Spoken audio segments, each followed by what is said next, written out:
Nesta videoaula vamos falar do microservomotor. Os servos RC, eles são tipicamente utilizados em aplicações voltadas a modelismo, como controle da direção de veículos radiocontrolados, etc.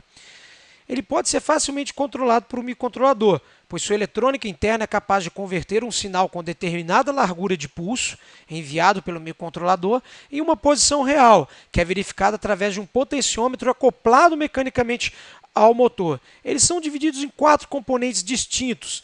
Um motor elétrico, que a gente pode observar aqui como tagueado aqui como número 1 nessa figura. O potenciômetro, que a gente pode observar aqui pelo número 2, né, que faz aí a medição da posição real do nosso motor, né? Um componente 3, que é a caixa de redução para poder dar torque, né, no nosso motor, no eixo desse nosso motor.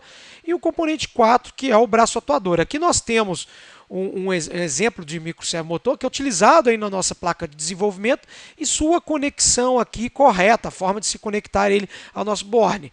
A nossa barra de pinos de saída. Podemos observar aqui que a cor laranja, né? O cabo laranja ele é conectado para cima e o cabo marrom ele é conectado ao GND. O ponto mais crítico para o funcionamento de um servo nesse tipo de aplicação está relacionado ao comportamento de chaveamento PWM. Normalmente esses servos eles trabalham com uma frequência de chaveamento de 50 Hz. Dessa forma, os pulsos devem se repetir a cada 20 milissegundos. A largura do pulso é responsável pela definição do ângulo desejado e o controlador interno do servo usará-la para comparar com o valor atual fornecido pelo potenciômetro. Os servos tipicamente trabalham com valores entre 1 e 2 milissegundos, resultando em uma variação angular típica de 180 graus. Neste exemplo, nós temos apenas um arquivo, que é o arquivo fonte. De resto, nós utilizamos as bibliotecas que foram criadas até o momento. Então, vamos aqui criar um novo arquivo aqui para o nosso projeto, um novo arquivo fonte, né, chamado TIM PWM Servo. Botão direito, adicionar grupo. TIM PWM Servo. Vamos criar aqui, então, um arquivo, né? New File. Main Files, botão direito novo, pasta, TIM PWM Servo, no caso o arquivo, fonte TIM PWM Servo.c. Bom, vamos então copiar esse arquivo, copiar o código dele, Ctrl A, Ctrl C, Ctrl V. Vamos explicar o funcionamento dele. Bom, inclusão aqui de 2 bibliotecas, né? Biblioteca PWM Delay, como na videoaula anterior. Fazemos a inicialização dos clocks do microcontrolador. Fazemos aqui a inicialização da rotina de atrasos. Como a gente falou, esses servos eles trabalham com frequências, né, com a base de clock, né, a frequência de 50 Hz, períodos de 20 milissegundos. Vamos configurar então a frequência de 50 Hz e vamos configurar ele aqui no canal 1, que é justamente o canal que é conectado ao sinal desse nosso servo, né, que é o canal, no caso, a porta PA8. Configuramos ele. E vamos configurar o ciclo de funcionamento desse cara.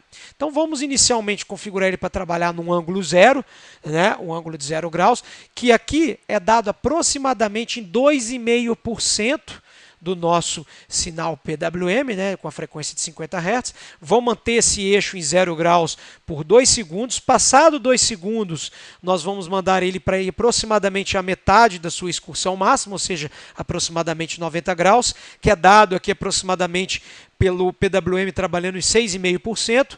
Aguardamos mais 2 segundos e vamos mandar ele para o final de escala dele, para ir para aproximadamente 180 graus no eixo. E depois nós desligamos o módulo PWM e a gente vai ver que o eixo poderá ser girado, né? Então vamos compilar o projeto.